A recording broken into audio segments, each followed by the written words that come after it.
Hello, I'm David with Sugar Hollow Solar. I'm going to teach you how to turn on your system today. So your net meter has been installed by the utility company. Great news. That's your permission to operate. So let's go through the steps to activate your system.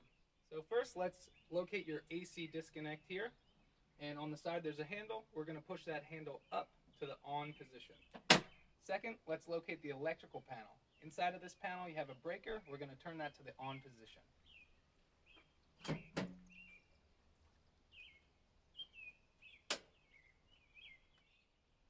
Side note, not every system is installed with a breaker. If your system does not have a solar breaker, let's skip over this altogether. Lastly, you'll want to locate your solar edge inverter. On this inverter you have a DC disconnect, this round dial. You're going to quarter turn that up to the on position.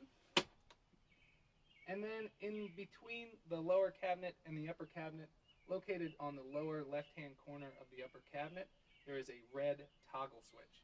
You want to click that over above the one position.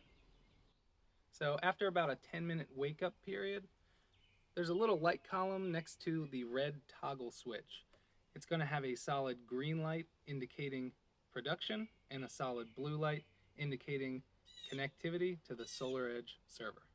That's it. You are now producing clean, green solar energy. Please contact me